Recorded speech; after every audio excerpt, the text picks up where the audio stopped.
There are records that were never meant to be found. Not because they were lost, not because the courthouse burned down, or the ink faded, or the pages crumbled with age. Though all of those things happened too in their own time, these records survived precisely because the people who kept them believed that the past, if buried deep enough, would stay buried. They were wrong. Somewhere in the hill country of Western Virginia, in a county whose name appears in very few history books, the birth records of every child born between 1841 and 1884, 43 consecutive years, share a single identical detail. Not the same county, not the same attending physician, not the same family name. The same name appears in the line designated for witness to the birth. 43 years, hundreds of children, one name, and nobody in that county, not a single soul who lived through those decades and survived long enough to speak of it, ever explained. Not to their children, not to their pastors, not to the county clerk who first noticed it in 1889, who that person actually was. Before we continue with the story of Harlan County's most unsettling secret, if you're watching this for the first time, subscribe and drop a comment below telling us what state or city you're tuning in from. There are listeners in places we never expected, and we want to know where this story is finding you. Because this story, once you hear it, has a way of staying with you. To understand what those birth records meant and why their discovery sent a quiet kind of dread through every family that still had roots in that part of Virginia. You have to understand what life looked like in the hill country in the years following 1840. This was not the Virginia of grand plantation houses and rolling tobacco fields that most people picture when they hear the name. The western counties were a different world entirely. The mountains here were older looking somehow, as though they had been pressing down on the earth for longer than seemed possible, and the valleys between them were narrow and prone to shadow even at midday. The towns, if you could call them that, were collections of perhaps 200 or 300 souls at most, strung along creek beds and logging roads. Their economies built on timber, on small family farms, and on the quiet, unspoken arrangements that governed life in isolated places. People in these communities didn't trust outsiders easily. They didn't trust county officials or circuit court judges or the men who arrived periodically from the more prosperous eastern counties to assess taxes on land whose boundaries nobody had ever formally surveyed. Trust in the hill country was a thing you earned over generations, and it was measured in small gestures, in whether a neighbor shared seed corn during a bad spring, in whether a man showed up when your barn needed raising without being asked. The county seat of what was then called Albemarle County, a name that itself disappeared from official Virginia maps following a redistricting effort in 1891, was a town called Greer's Mill. It had a courthouse, a general store, 2 churches of different Protestant denominations, whose congregations maintained a polite and ancient rivalry, a smithy, a small hotel that doubled as a boarding house, and a population that fluctuated between 140 and 180 people, depending on the season.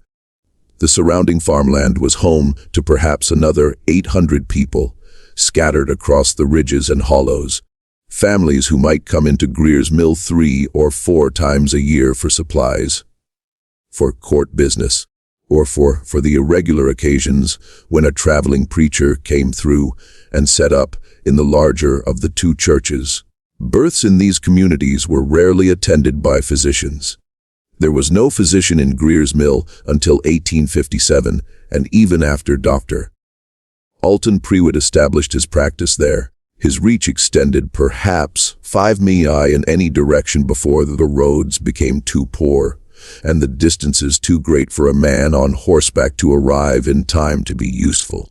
Most births were attended by midwives, Experienced women whose knowledge had been passed down through families, whose hands had guided hundreds of children into the world, and whose presence at a birth was considered both practical and ceremonial. The birth record system in Alderore County was itself informal by the standards of the eastern counties.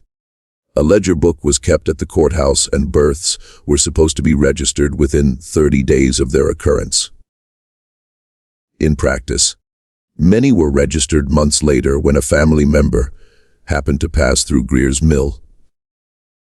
Some were never registered at all. The clerk who maintained the ledger, a man named Howard Cutter, who held the position from 1836 until his death in 1879, was known to be diligent about the records he did receive, filling in each entry in his careful small handwriting.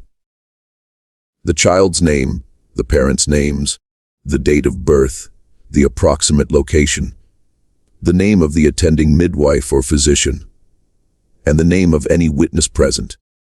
It was in that final column, witness, that the anomaly lived. A.T.I. Howard Cutter died on a Tuesday in March of 1879, at the age of 67, of what was recorded as inflammation of the lungs. He had been the county clerk for 43 years, having taken the position in 1836 when his predecessor, a man named Amos Vitch, died after being thrown from a horse. Cutter was known throughout the county as a precise and methodical man, unremarkable in most ways, the kind of person whose absence is not fully felt until the machinery he operated begins to malfunction without him. His successor was a younger man named George Harwick, 29 years old and newly married, who had grown up in Greer's Mill and been appointed to the position by the County Board of Supervisors. Largely because he was literate, punctual, and willing to work for the modest salary the county could afford to pay, Howe spent his first weeks in the position familiarizing himself with the ledgers, the tax rolls, the deed books, the marriage records, the court dockets. It was routine work, and he approached it methodically as Qatar had before him. He was not the kind of man who looked for trouble in old papers, but the birth ledger stopped him. He noticed it first on a cold morning in April 1879, about 6 weeks after taking the position. He had been cross, referencing birth records with the death ledger, a clerical task required by the county to maintain what passed for a census. When his eye caught the same name appearing twice in the witness column of entries from different years, he thought nothing of it initially. A midwife might reasonably appear dozens of times in such a ledger. But then he saw the name a third time and a fourth. He began to go through the birth ledger systematically, starting from the earliest entries he could find. The ledger itself only went back to 1838. The records from before that year had either never been compiled or had been lost, depending on whom you asked. He worked forward through the decades, year by year, page by page. The name appeared for the first time in a birth record dated April 14, 1841. The child was a boy named Thomas, born to a farming family named Dupree, on a property described as lying along the northern fork of Spruce Creek. The witness listed was a woman. Her name was written in Howard Cutter's unmistakable small handwriting. Nora Vance. Harwick moved to the next year. Nora Vance appeared again. He moved to the year after that. Nora Vance, he continued. She appeared in 1845 and 1848. In 1851, she appeared in records from the northern end of the county and from the southern end, which were separated by nearly 30 miles of rough terrain. She appeared in winter and in summer.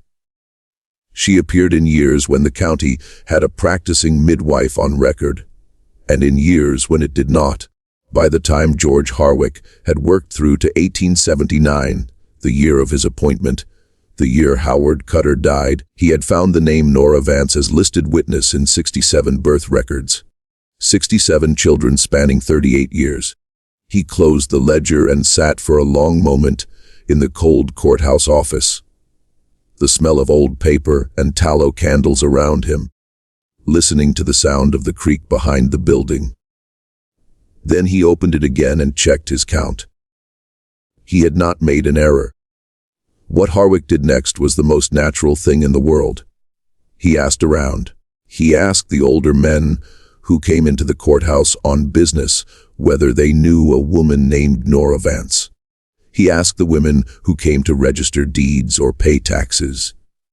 He asked Howard Cutter's widow, a quiet woman named Martha, when she came to collect her late husband's outstanding wages.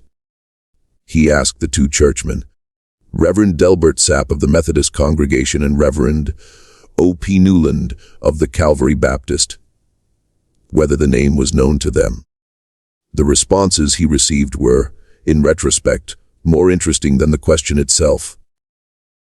Most people said they didn't know the name, said it plainly without hesitation, the way you deny knowing someone you genuinely don't know.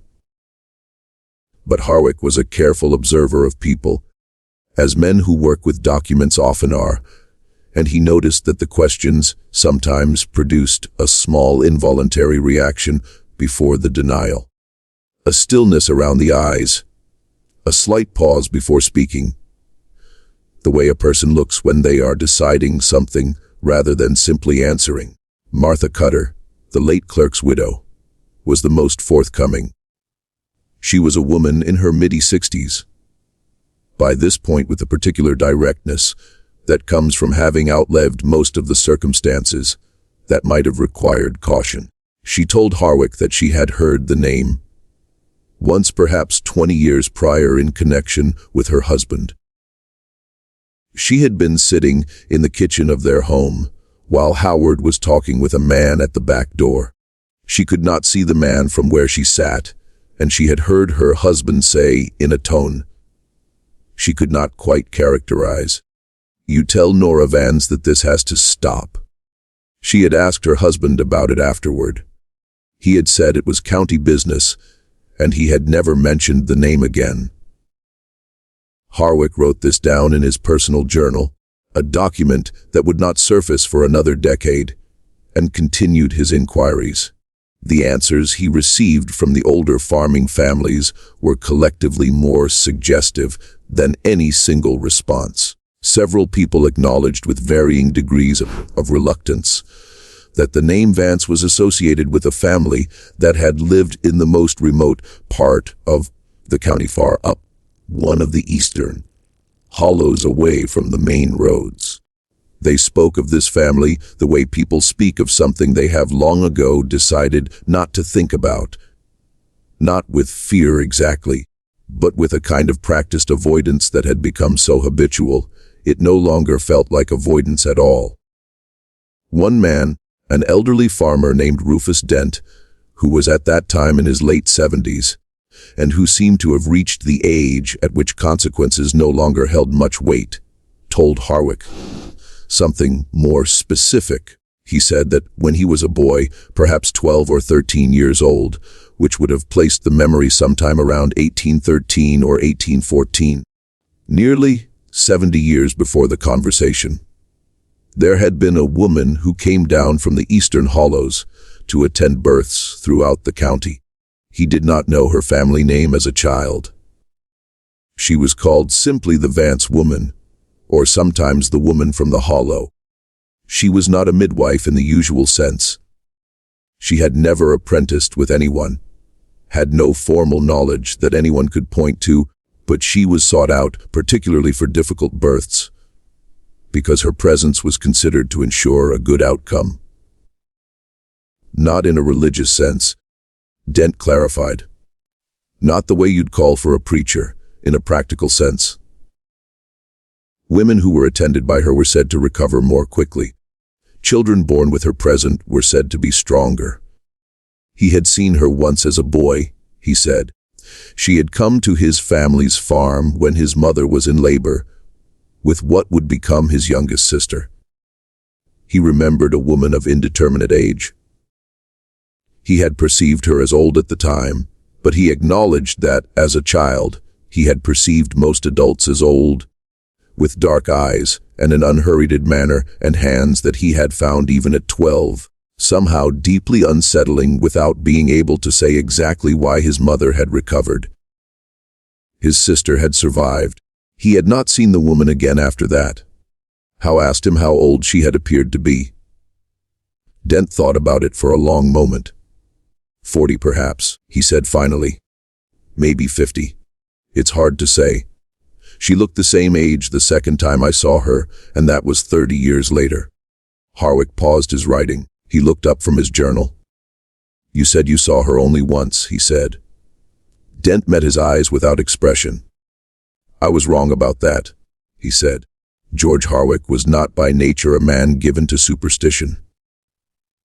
He had been educated at a small academy in the eastern part of the state, had read his share of Enlightenment philosophy, and believed in the practical, unsentimental way of men who work with documents and numbers, that most apparent mysteries had explanations rooted in human behavior, in deception, in coincidence, in the ordinary failures of memory and record-keeping. But the longer he spent with the birth ledger, the more difficult it became to maintain that posture. The records themselves were the problem. Howard Q had been methodical, and the entries reflected that. The handwriting in the witness column was consistent over the decades, showing only the slight deterioration that came with age. The name Nora Vance was not, in most of the entries, an unusual or prominent detail. It appeared as one piece of information among several written in the same careful hand as the names of the parents and the dates of the births. This was not a name that someone had added later inserted to create an effect. It was simply there embedded in the fabric of the records as naturally as any other detail. More troubling was the geography. Harwick had over the weeks, following his initial discovery, begun plotting the locations of the recorded births on a rough map of the county that he kept pinned to the courthouse wall.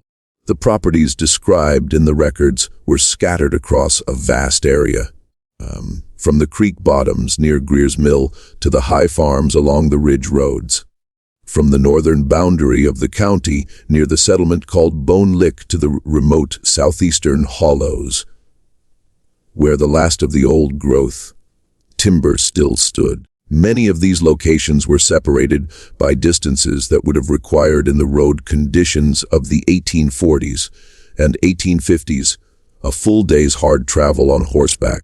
The records showed on more than 20 occasions births, attended by Nora Vance, that occurred within a week of each other in locations that were by the roughest calculation 15 to 25 mi apart. This was not impossible. A person could travel those distances. But a midwife would not travel that way. Not routinely, not across decades, not at the pace these records suggested. A midwife's territory was circumscribed by practical realities, by road conditions, by the physical demands of the work, by the simple fact that a woman in labor could not always wait for someone to arrive from 20 mi away. A midwife, in other words, stayed close to where she was needed. Nora Vance, if the records were accurate, appeared to be everywhere at once. Harwick brought this observation to Dr. Alton Prewitt, who had been the county's only practicing physician since 1857. Prewitt was in his late 50s by this point, a cautious, deliberate man who had arrived in Greer's Mill from Ohio and had spent 20 years developing, with considerable effort, the trust of a community that was not naturally inclined to trust physicians. He listened to Harwick's account with the careful attention of a man who knows that what he says next will be repeated. "You're describing a situation that requires explanation," he said finally. "That's what I've been doing for 6 weeks," Harwick told him. "Then let me suggest 2 possibilities," Prewitt said. "The first is that there is more than one woman named Nora Vance. A name can persist in a family across generations. A daughter takes her mother's name or is called by it. I considered that." Harwick said the handwriting is consistent. Cutter was recording one name, one woman over 38 years. That doesn't mean it was one woman. Poot said it means Qatar believed it was one woman or was told it was one woman. Harwick was quiet for a moment. What's the second possibility? He asked. Pitt looked at him steadily. That Howard Q knew exactly what he was doing, he said, and that whatever arrangement he had with the Vance family was the kind of arrangement that is made once, kept carefully, and never discussed. This possibility that Cutter's meticulous record-keeping was not incidental but deliberate, that the name appearing in the ledger was not an artifact of honest clerical work, but a constructed and purposeful trail, had not fully occurred to Harwick until that moment. He thought of Martha Cutter's account of her husband at the back door speaking to a man he could not see. You tell Nora Vance that this has to stop. Whatever that conversation had been about, it had taken place sometime around 1858 or 1859, more than 20 years before Qatar's death, and the name had continued to appear in the records for another 20 years after that. Whatever it was that Cutter had wanted to stop, it had not stopped. It was in the late summer of 1880, more than a year after his initial discovery, that George Harwick found the first piece of evidence that changed the nature of the investigation entirely. He had been corresponding with the county clerk of an adjacent county, a man named Peel, on routine administrative matters, and had mentioned in passing the anomaly in the birth records. He had not been certain why he mentioned it. Professional habit, perhaps, or the need that comes from sitting too long with an unanswered question. Peel's response arrived 3 weeks later, written in a hand that seemed to Harwick slightly less steady than Peel's usual correspondence. He wrote that he had, upon receiving Harwick's letter, checked his own county's birth records as a point of comparison. The name Nora Vance appeared in those records, too. Not as frequently, 6 times between 1843 and 1867, but it was there in the same position, the witness column in the same form. Peel added one detail that Harwick found himself reading twice. 2 of the 6 entries in the adjacent county's records were from properties described as lying on the far western edge of that county, which was to say, on the opposite side of the mountain ridge from Aldermore County's eastern hollows. The same hollows where the Vance family was said to have lived. Harwick wrote back immediately asking whether Peel knew anything of the family's history. 3 weeks passed. A month. Harwick wrote again. He did not receive a reply. He wrote a third time in October of 1880, and the letter was returned to him unopened, stamped with the notation that the addressee was no longer at the listed address. Harwick made inquiries. What he learned was that Peel had resigned his position abruptly in September of 1880 and had moved his family to the city of Wheeling in the northern panhandle of the state, leaving behind no forwarding address and offering no explanation to the county board that he served. Those who had known Peel described him as having become, in the weeks before his departure, anxious and preoccupied, prone to interrupting conversations to look toward doorways or windows. His wife had told a neighbor that he was not sleeping. Harwick never established contact with Peel again. What he did establish through a combination of correspondence with clerks in 3 other surrounding counties and 2 days of searching through archived territorial records at the state capitol was that the name Nora Vance appeared with varying frequency in the birth records across a geographic range of roughly at least 60 miles. The earliest appearance he could find was in a record from 1829, 51 years before the day he sat at his desk in the Greer's Mill courthouse, staring at that figure. In the spring of 1881, George Harwick did something that, in retrospect, he would describe in his journal as the most consequential decision of his adult life. He went to the Eastern Hollow. He went alone on a Saturday, telling no one where he was going. He had asked enough questions by that point to have established approximately where the Vance family property lay, far up along a tributary of the Spruce Creek, past the point where the maintained road ended and the track became a path of packed earth and exposed root. He had been told by one of the older farmers, who had eventually become willing to speak about the subject, that there was a house up there, had been a house at least as of 20 or 30 years prior. Whether it was still inhabited, the farmer could not say. He rode for most of the morning, the path becoming progressively less defined as he climbed, the forest closing overhead in a way that turned the late April light green and diffuse. The sound of the creek below him, a constant low presence that seemed to get no closer, no matter how far he traveled.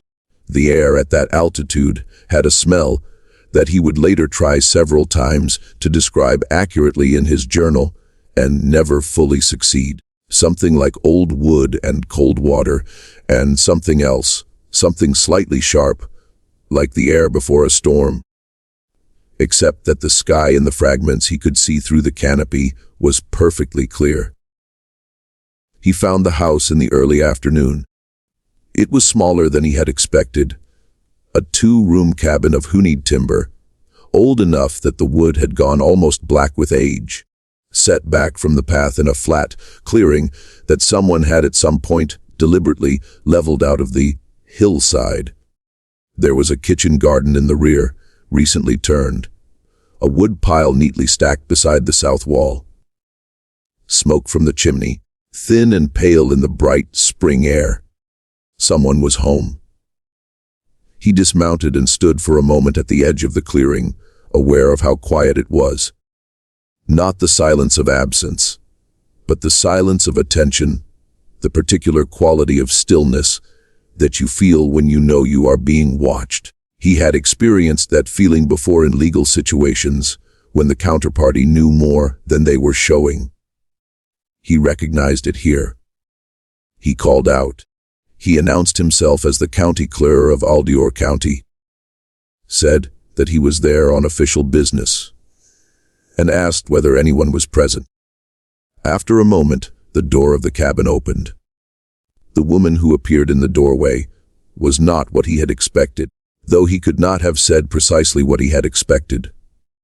She was not old, or rather, she did not appear old. She was perhaps 40 years of age, perhaps a few years more, with dark hair pulled back and eyes that were neither hostile nor welcoming. She stood in the doorway with the quality of someone who has decided before answering the door exactly how much of themselves they intend to reveal. Mr. Harwick, she said. He had not told her his name. He would remember this for the rest of his life. That she had said his name before he said hers. "You know who I am," he said. "Word travels," she said simply. "You've been asking questions about me for a year." He was silent for a moment, recalibrating. "Then you know what I want to ask," he said. She regarded him with that same careful, measured quality. "Come in," she said. "I'll put water on." What happened inside that cabin on that April afternoon in 1881 is recorded in Harwick's private journal in some detail, though the journal itself was not discovered until 1913, when it turned up in a box of miscellaneous papers purchased at an estate auction in Greenbrier County, and did not come to the attention of any historical researcher until the early 1940s. The woman in the cabin told Harwick her name was Nora. She did not volunteer a family name, and he did not press, having learned by then that there were things in that county that became more opaque the harder you pushed on them. She was not what the older residents' accounts had suggested. She was not mysterious or evasive in the way that Harwick had perhaps unconsciously been anticipating. She was practical. She answered his questions directly, which was in its own way more unsettling than if she had been Kai. She told him that the Vance name in the birth records was correct, that it had always referred to one woman, that the woman had not always been her. She explained what she meant with a patience that suggested she had explained it before, to people who had asked, as Harwick was asking, from a position of confusion that she had long since moved past. The Vance name, she said, was not a family name in the conventional sense. It was something closer to a title or a role. There had always been a Vance in that hollow, and the role of the Vance, as she put it without apparent self-consciousness, was to attend births throughout the region. "Why?" he asked. She was quiet for a moment. "Because someone has to know," she said. He asked what that meant. What was it that had to be known? She looked at him with the expression of a person deciding how much trust is warranted. "The record that Mr. Cutter kept," she said finally, "was not the only record. Section 9, the other ledger. This was the center of it. This was the thing that George Harwick had been circling for 18 months without knowing it. The Vance women had kept their own records, had kept them by the account that the woman in the hollow gave to Harwick that afternoon, for as far back as anyone in the family could trace, which was to say further back than the county's official records went, further back than the courthouse ledgers, further back than the earliest territorial surveys. What kind of records? Birth records, she said, but not the kind the county kept. The county recorded names, dates, locations. The Vance records recorded something different. They recorded what she called conditions, a word that in the context of the conversation, as Harwick later set it down, seemed to mean something more than the physical state of the mother or the health of the child. The conditions of the birth in a broader sense. Who was present, what was said, what debts existed between families, and how those debts bore on the circumstances of the birth. Who the father was in cases where the official record named someone other than the biological father. Who the child resembled. Harwick wrote in his journal that he sat with this for a long moment before responding. Then he asked, "Why would someone keep records like that?" The woman looked at him with something that might have been in another context amusement.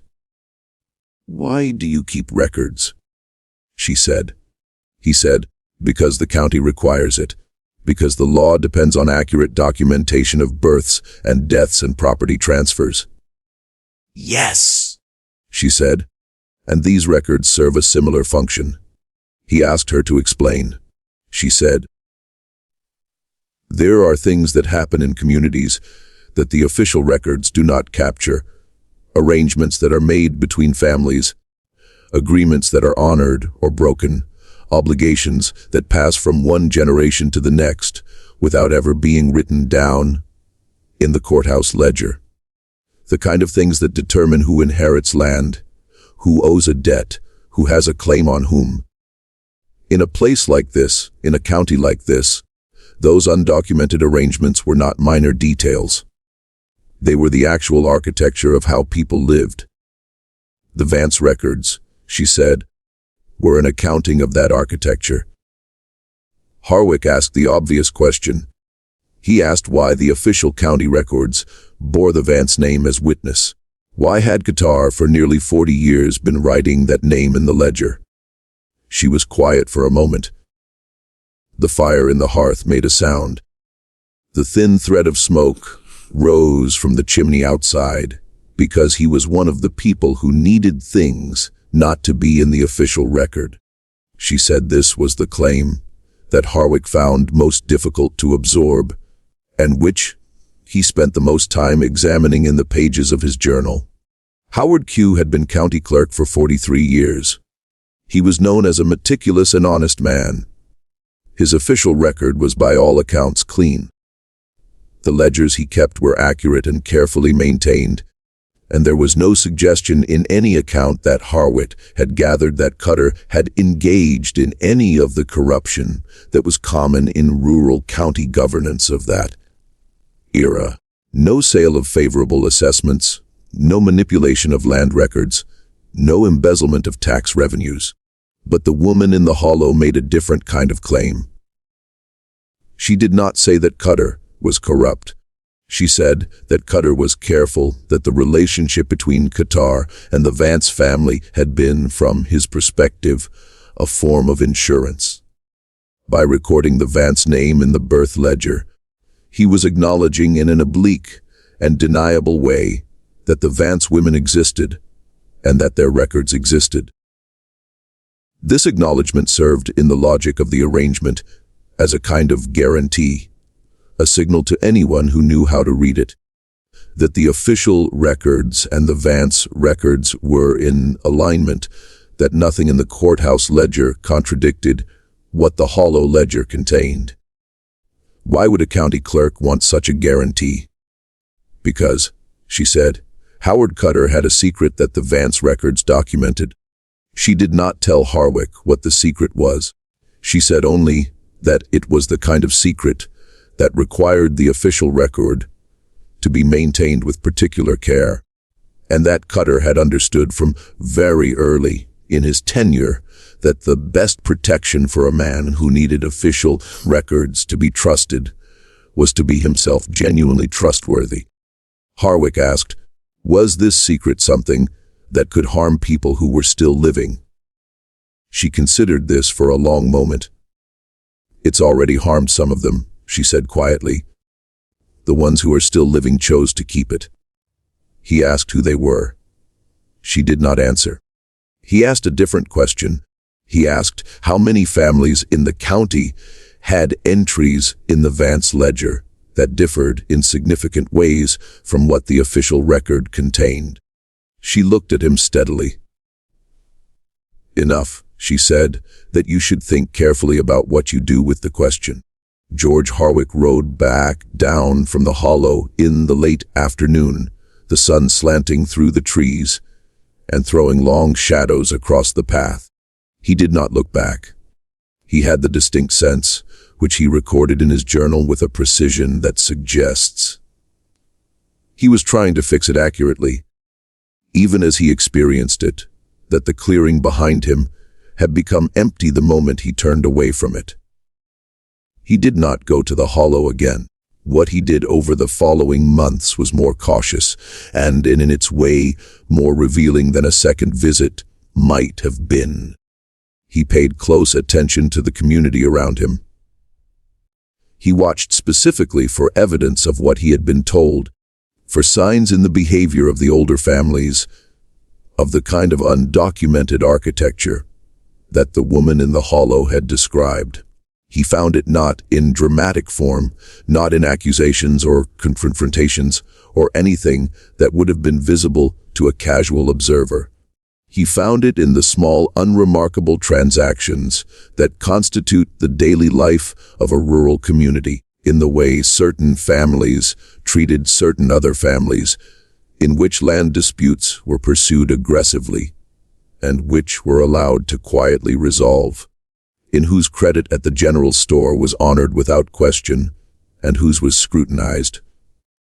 He found it in silences, in the specific, almost tangible quality of quiet that came over a room when certain subjects were approached, the way conversation would redirect itself around particular names or particular years, with the practiced ease of water moving around an obstacle it has learned to avoid.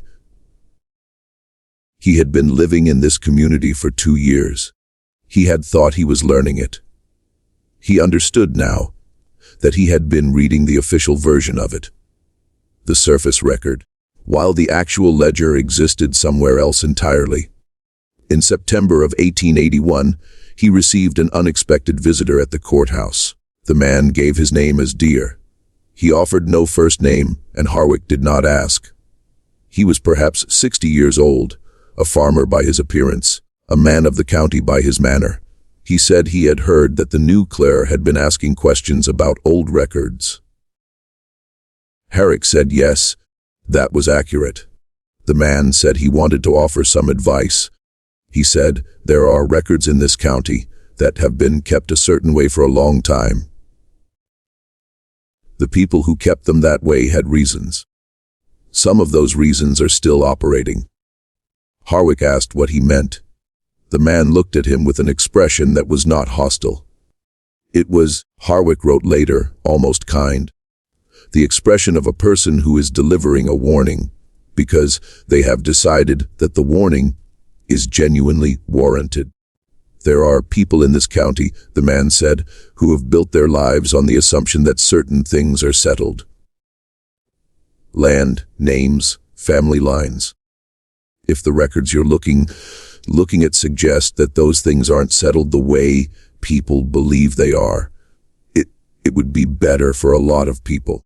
If that stayed as a private question, Ari said, are you suggesting I stop my inquiry? I'm suggesting, the man said carefully, that you think about what the inquiry is for. If it's for the county to improve the records, there's nothing in those records that affects the county now. The people those records belong to are mostly dead or gone. He paused. And if it's for something else, he said, then I'd suggest you think about who else might be asking the same question. He left without being asked to stay. Harwick sat in the empty courthouse for a long time after listening to the sound of the creak. 2 weeks later, someone broke into the courthouse during a night when Harwick was not present. Nothing was taken. The only disturbance was in the storage room where the older ledgers were kept. The books had been moved, not damaged, rearranged as if someone had been looking for something. The birth ledger was in its place. Harwick checked it carefully. Nothing had been removed, but 3 pages near the back of the ledger, covering records from the late 1870s, had been partially erased. The witness column scraped with a knife and rewritten in a hand that was close to Howard Cutter's, but not identical. The name that had been written in those 3 entries was not Nora Vance. It was simply unknown. Harwick spent the winter of 1881 and into the spring of 1882 in a state that he described in his journal as one of suspended decision. He had information, fragmentary, second-hand, partially verified, that suggested the official record of the county's history was a carefully maintained fiction built over a structure of private knowledge. He could not prove this. He could not name names. He could not produce the document, the Vance ledger, that would have made the matter concrete. He could also not unhear what the woman in the hollow had told him. In April of 1882, he received a letter. It bore no return address and had been left, not mailed, in the courthouse mail slot, which meant that whoever wrote it had come to Greer's Mill and delivered it by hand. The letter was brief. It read in its entirety, there are 47 entries in the county birth record bearing the Vance name that do not match the Vance ledger. Of those 47, 11 concern children whose recorded parentage is incorrect. Of those 11, 4 concerned families that still hold significant property in this county. The names of those families are known to you. If you know which 4 I mean, you understand why no further communication on this subject is possible. Burn this letter. Harwick did not burn it. He kept it folded inside the back cover of his journal, where it remained for 30 years, until the journal itself was sold at auction. He did not act on it. He did not act on it, he wrote, because he understood the situation with a clarity that had taken him nearly 3 years to achieve. The Vance records were not a weapon and had never been intended as one.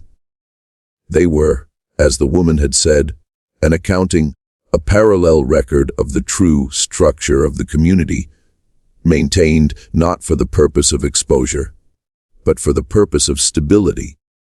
The person who had written that letter was not trying to provoke him into action. They were telling him exactly enough to ensure that he understood what he was dealing with. The 4 families whose parentage records were incorrect were almost certainly the 4 families whose land holdings and community standing depended in ways that a careful examination of deed records and inheritance lines would reveal on the official birth record, remaining unquestioned. to expose the discrepancy would not merely embarrass those families. It would unravel a set of property, rights, and social arrangements that had been operating unchallenged for decades. The legal consequences alone would have been catastrophic. The human consequences in a county where property disputes had within living memory ended in violence did not bear thinking about. Herrick made his decision. He decided to do nothing. He continued in his position as county clerk for another 11 years, until 1893, when Aldermore County was redistricted out of existence and its records were absorbed into the newly constituted county that replaced it. He was known throughout his tenure as a reliable and conscientious official. The birth ledger was transferred along with all other county records to the new county courthouse. The erased pages remained as they were. He never went back to the Eastern Hollow. He never tried to contact the woman again. He never tried to find the Vance ledger. In the final entry of his journal written in 1913 and dated simply March, he wrote, "I do not know if she is still there. I do not know if there is still a Vance in that hollow keeping the other record. I do not know, and I have made my peace with not knowing. A man in my position handles documents. What those documents represent and what they conceal, what they protect, what they would destroy if they were read differently, is not always a thing a county clerk is meant to understand." Howard Q. understood this. I understood it later than he did. Perhaps that is the difference between a man who spends 40 years in a place and one who spends only 14. But there is one thing I know that I have always known. From the moment she said my name in that doorway, before I had spoken a word, she was not surprised to see me. She had been waiting, and I have spent 30 years wondering what she was waiting for, and whether whatever it was ever arrived. The Harwick Journal surfaced publicly in 1943 when a historian named Seal Abbott at a small college in the Shenandoah Valley published an account of it in a regional academic journal.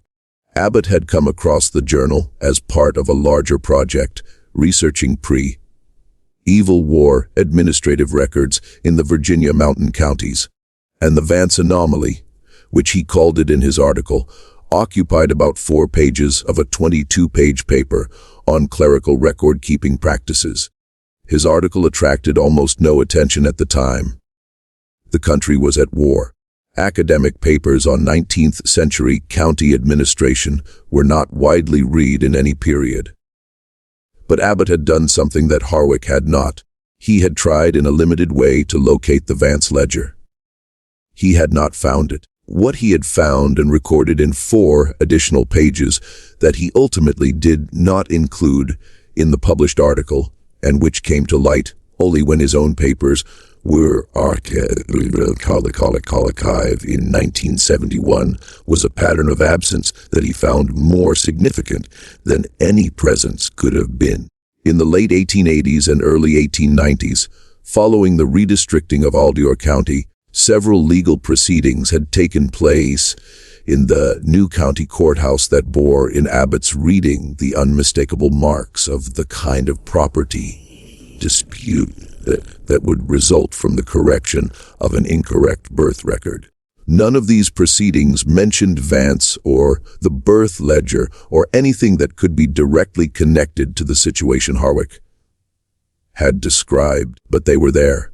Quiet, unremarkable court actions settled out of the public record with a swiftness that suggested private agreement rather than legal resolution.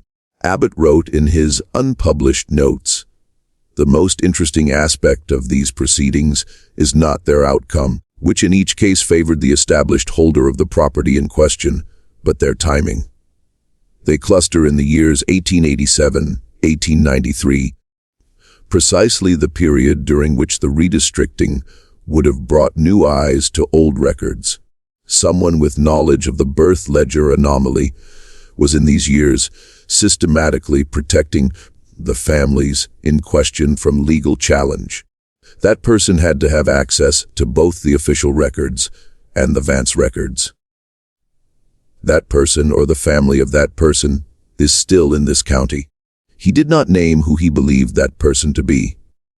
His notes did not go further. When asked in a letter from a colleague in 1952 whether he had pursued the matter after the war, Abbott wrote back a single paragraph. I had occasion to visit the county in 1948 while researching a separate project. I made inquiries about a Vance family in the Eastern Hill Country. I was told by 3 separate individuals, and with a uniformity that suggested coordination, that no Vance family had ever lived in that area and that the name did not appear in any local record. I thought about what Harwick had written, that the woman knew his name before he spoke it, and that she had been waiting. I did not go up the hollow. I think that was the correct decision. What remained in the end was what always remains in cases like this. Not evidence, but shape. The shape of a secret pressed into the available record, like the impression of a leaf in old stone. The birth ledger from Alderore County, the original document bearing Howard Cutter's handwriting and the 67 entries marked with the name Nora Vance, was transferred to the state archives during a records consolidation project in the 1920s. It can be examined today, or could be examined when the archive was last known to be accessible in the 19th century before the relevant section was moved to off-site storage pending a renovation. That if the available information is accurate was never completed. The Vance ledger, the other record, the private accounting of the actual architecture of the county's family life, has never been found. No historian, no legal researcher, no journalist who has followed the trail of the Harwick Journal has located a document matching its description. This is depending on your disposition, either evidence that it never existed or evidence that it was very well hidden. The 4 families referenced in the anonymous letter to Harwick, the families whose property holdings depended on an incorrect birth record, were never definitively identified. Abbott believed he knew 2 of them. His unpublished notes named 2 surnames that he had identified through cross-referencing the property disputes of 1887 to 1893 with the birth records of the 1840s and 1850s. He did not publish these names. He did not explain in any document he left behind why he chose not to publish them. George Harwick died in 1921 at the age of 71, having spent the last 28 years of his life working in a hardware store in Louisburg. He never discussed the journal publicly. He never returned to Greer's Mill. He had 2 children, a son and a daughter who survived him. Neither appears to have known about the journal. Howard Q's widow, Martha, died in 1893. A few months after the redistricting that erased Alderore County from the official maps. She is buried in a cemetery in what is now the eastern edge of the county that replaced it. Her gravestone names her husband and his years of service as county clerk. It contains no other identifying information. The woman in the hollow. The woman who told George Harwick her name was Nora, who said the record that Mr. Cutter kept was not the only record who knew his name before he spoke. It does not appear in any official record in any form. Not in the birth ledger, not in the death records, not in the tax rolls of Alderore County or any surrounding county, not in the census records of 1850, 1860, 1870, or 1880. She appears only in the birth records in the witness column in 67 entries spanning 38 years. And before that in records from adjacent counties going back to 1829, and if the Vance ledger exists in whatever hidden place it has been kept since George Harwick declined to search for it, it contains the true version of this story, the names, the details, the debts and obligations and biological facts that the official record was built to conceal. It contains presumably the full accounting of what Howard Cutter wanted stopped and could not stop, and what it cost him to carry that knowledge for 40 years, writing the same name in the same careful hand year after year after year. A record is only as honest as the person who keeps it.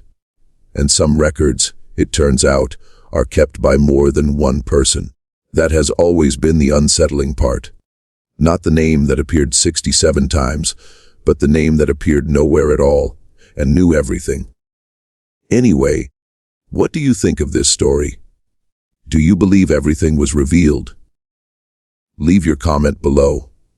If you enjoyed this and want more stories like this, subscribe, hit the notification bell, and share with someone who loves dark mysteries. See you in the next